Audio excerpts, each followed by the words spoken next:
Today, Barcelona just beat Atletico Bilbao 4-0, returning to the Spotify Camp Nou, and they seem to be back to their very best. And it's not because we are back home. Yes, of course, returning to the Camp Nou helps, but today what's happening goes way deeper than just the stadium. There are four things which I think in this 4-0 win show a real change. Things that actually matter, things that can last, and things that Barcelona desperately need. I'm not saying that the stadium is not helpful. Of course, I'm very, very happy that we're back where we are always meant to be. But in this video, I want to explain exactly what, let's say, these things can help Flick improve and define the season, because there's certainly some changes that he made in the lineup, in the way that we play today, that I just think were really, really helpful for Barcelona, that make this performance just feel that extra little bit different. So let's get right to it. What's going on, guys? ¿Cómo están? BugaLuis here, and welcome back to another video here on the channel. And let's talk about what really happened in today's game between Barcelona and Atletico Bilbao, because the atmosphere was wild. It was incredible. It was so good to have the crowd back finally. The emotion was real, and of course, even though we were not there, you could just feel the fans. You could just feel that scene, that atmosphere, like I said, through the TV, and it was so nice to see. But of course, the stadium is such an important part of every single team. We know how big creating a coliseum or a gladiator speech can really be to a team, and how important it can be to their success. But I think that today none of it really explains why Barcelona looks so solid, so aggressive, but also so calm.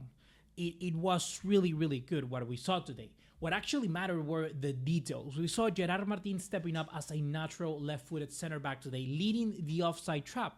We saw the return of Hansi Flick's pressure after their loss, basically getting led by Fermin López, who's playing at an insane level. And of course, we saw the return of Joan García, giving Barcelona the stability that we've been missing for these past 2 months. So if that's all you wanted to know about the game, feel free to shut the video down. I want to be respectful of your time. But if you want to go deeper and understand why this version of Barcelona looks so convincing, and why, for me, this is the best game we've had so far this season, stay with me and let me know in the comment box down below what impressed you the most today about our team. And don't forget to like, subscribe, and hit the bell notification icon, because it really does help me a lot. I'm trying to reach 30k subscribers by the end of the season, so let's go and hit that mile together, guys. We can do it together. I know we can. But all right, let's start with a disclaimer and downplay the stadium a little bit.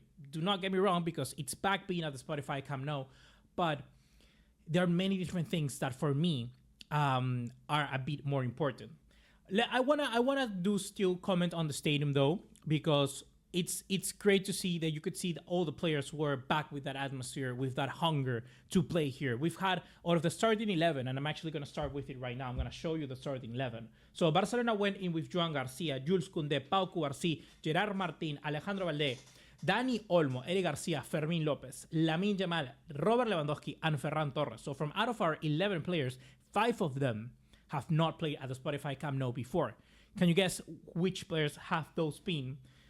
Those players that have never played in the Spotify Camp Nou before were Joan García, Gerard Martin, Pau Cubarsí, Dani Olmo, and Fermin López. So all of those 5 players have never played before as starting players in a lineup in the Spotify Camp Nou, or in Camp Nou generally. And I think that you could just see the hunger from all of these players running, recovering the ball, that they really wanted to win this game. And you could just see it also from the lineup, like Hansi Flick's emotion, and you could just see his expressions were very, very vivid. He wanted to win this game as much as every single other player. And when Lewandowski scored that goal very early on, you could just see that all of our players, the goal in the minute number 4, all of the players were just shouting, getting close to him. The music, the fans were ecstatic. Everybody wanted that to go through. And I think that you could just see that it was a very important moment for all of us. And I was tuning into the game very early on. I wanted to see the stadium. I wanted to see the sort of the pre-match ceremonies that always happens and always goes down. And of course, this one is going to be a little bit special because it's the first one in the new stadium. And I did a little bit of research myself to see who was the first scorer before in the very first Camp Nou iteration, like the very first stadium, and there are actually two South Americans who scored actually. So Lewandowski scored for the very first time in this stadium. He's the first European to score in the Camp Nou for the very first time. Before the last time in the Camp Nou when it opened, the first player as a friendly match with the Camp Nou was a guy from Paraguay. I don't know really the name of it, but he was from Paraguay. And then the official player, or in an official match, the first one to score was a guy from Uruguay, a player from Uruguay. So fun facts for you there. So it was a special moment for every single Barcelona fan. So yeah, do not get me wrong, but I always gonna think the stadium is gonna be very important. But there were just many tactics as well that I think were very important. Like I mentioned, let's start with Gerard Martin. I think that Gerard Martin as a center back looked really impressive today. I was not expecting this at all. But I shouldn't really be that surprised because Gerard Martin was a player that Hansi Flick selected most of the time last season quite a lot, you know? He always tend to go for Gerard Martin whenever Valde was not playing. And even when Valde was there, Gerard Martin was one of the first players to come off the bench. And Gerard Martin, I think, is one of the players that is very good when it comes down to managing the offside trap. And he's one of the players who adapts very easily when it comes down to understanding the tactics. So maybe that's one of the reasons why Hansi Flick always has been very fond or very in favor of Gerard Martin. And we could see that today when he had Eric Garcia available to play as a center back because he still had Casado to play as a CDM. He had Araujo, he had Christensen. He decided to go with Gerard Martin as the center back. So it's surprising. It's honestly very surprising that he decided to go with it. And I honestly kind of backed the decision. I think Gerard Martin had a good game. I think Gerard Martin had a good game as a center back. I think Gerard Martin was good leading the offside trap. You could see that he was constantly shouting, commanding. And I like that. I like that presence from Gerard Martin. I mean, he's tall. I think he could work a little bit more on his physicality. But overall, he's a good presence to have there in the box as well. So and plus, a very important thing, he's naturally left-footed. And that is something that we do not have right now in our center backs. We do not have a left-footed center back. So when you take a look at our options, Gerard Martin is sort of the most, the most suited player to replace someone like Íñigo Martínez, who departed last transfer window. So yeah, who knows? Maybe Gerard Martin is someone who's going to be getting a lot more minutes in that position. I'm not sure why Flick decided to go with him. Who knows? Maybe I'm just making things up, but I think he played very good. Give me more of Gerard Maldini. I think he did very good in that position. I'm not going to lie, guys. I think he did very, very good. I also want to talk about, next up, about the recovery, because the recovery of our team was very good in this game. I think the pressure of Barcelona against Bilbao was one of the best things that we saw today, leading the press, of course, with Fermin López. I'm going to mention Fermin López a little bit later, but just about the ball recovery, I think that Barcelona were very concentrated today. Of course, the stadium has to do a lot down to it, the moment, the game, the occasion, but I was very surprised with how good we were to recover the ball. I mean, 3 of the 4 goals comes from, recovering the ball after losing possession. Very fast as well and very high up the pitch. 3 of the 4 goals. That's a good number, a good return. And all of the 4 goals comes in very important moments in the match. I mean, we scored at the start of the first half, at the end of the first half, at the start of the second half, and at the end of the second half. So Barcelona were concentrated throughout the full 90 minutes. And that is something that Barcelona have not been for, I would say, the past 10 matches, maybe, since the start of the season. So that is a good improvement from Barcelona. Very, very good improvement. And I think that not too many people are going to be noticing that. And I kind of wanted to put that out there for you guys because you need to understand this. I think that's something that you have to take away from it. There are very good things coming out of it, out of this game. And it's not the amazing performance of Lamine Yamal, which was amazing. Do not get me wrong. Lamine Yamal could have done something incredible today and for the very first time scored 4 goals in a row through different matches, and he didn't, unfortunately. But he gave 2 assists today, which were out of this world, to Ferran Torres, both of them to them, one with a trivela outside of the boot, which we know he can do that all the time.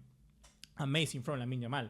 But what I'm trying to say is that despite Lamine Yamal having an incredible game, you know, just running the show like he always do, our team looked solid and helped him even excel a little bit more because defensively we were not bad. We were not the shambles we normally are. You know, our pressure was good. We synced together, and I think that that was really, really nice to see. And of course, like I said, that was all spearheaded by Fermin López. Fermin López, what a player. When people mention the best midfielders right now, the youngsters up and coming, people talk about Vitinha. People talk about still Federico Valverde, like he's young, but he's like 25, 26. He's like my age, and I do not consider myself young anymore.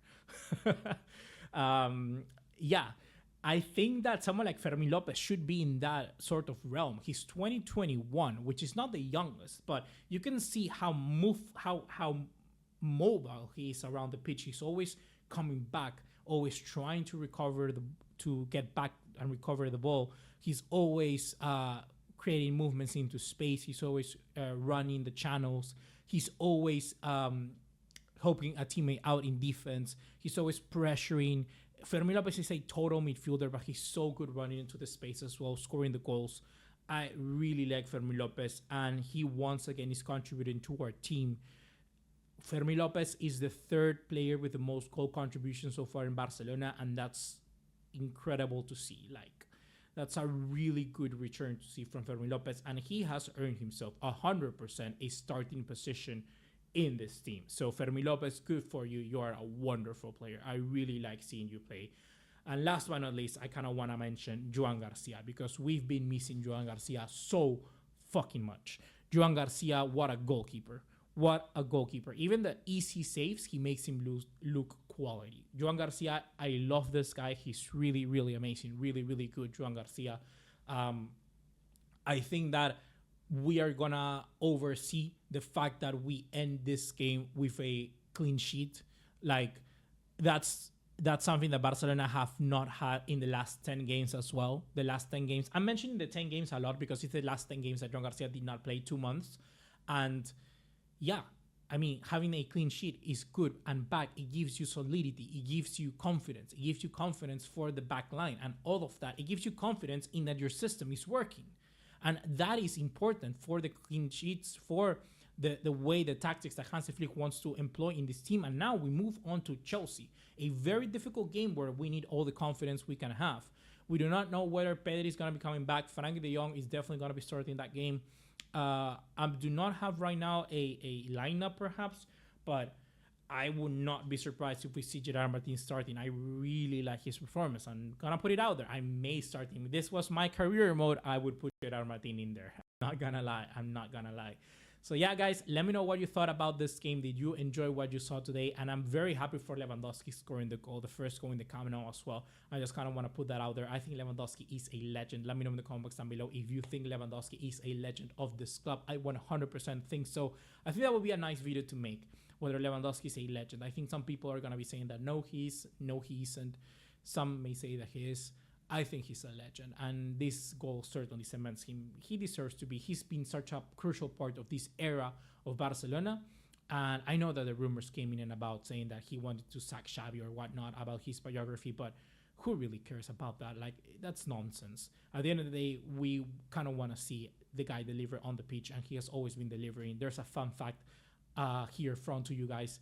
Robert Lewandowski, ever since signing for Barcelona, he has been the striker with the most goals in the Euro's top 5 leagues, apart from Erling Haaland. So, Robert Lewandowski, my hat goes off to you. You're an incredible striker, a legend of the game, a tremendous historic striker. I love you, having you in my club. So, guys, that's going to be it for today. Enjoy your weekend. This has been an incredible feat. So, see you in the next one. Take care. BARCA'S. Bye-bye.